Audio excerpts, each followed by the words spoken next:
What's up, everyone? Welcome to the first edition of Figures from the Attic, a new page I'm starting to review my childhood collection, along with some new stuff that I've picked up along the way of mainly pro wrestling action figures. My name is Nick. I'm a lifelong pro wrestling fan, action figure fan.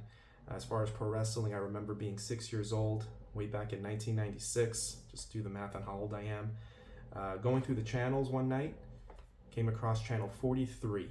USA Network, and I saw The Undertaker making his entrance, and I was hooked. Ever since then, die-hard fan. I've been to multiple WrestleManias, and I've collected my fair share of action figures. Starting way back then with the bone-crunching action, I had that glow-in-the-dark Undertaker with the purple gloves, Shawn Michaels, blue tights and red tights, Bret Hart, Owen Hart, Vader, you name it.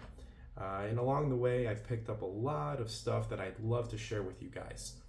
My goal is to review everything in this bin along with other stuff I have in storage, and let's just get started. I figured a good introduction would be Kane.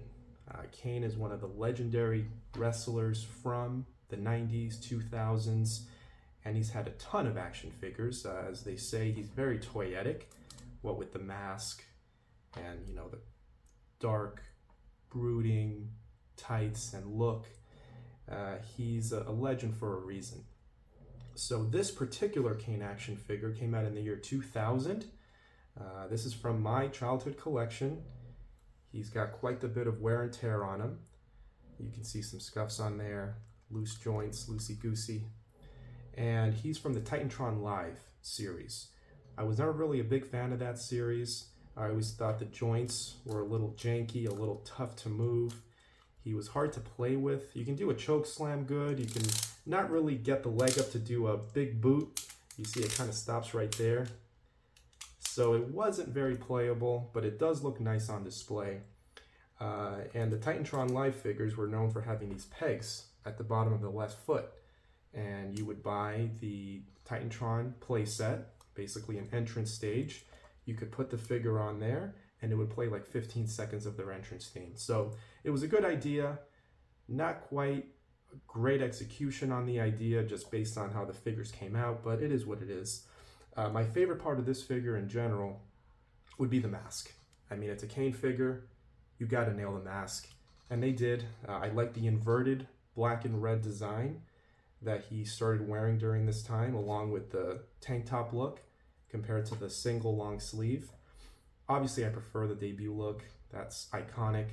But this was an okay 2000s reimagining of Kane, and this figure captured it pretty well.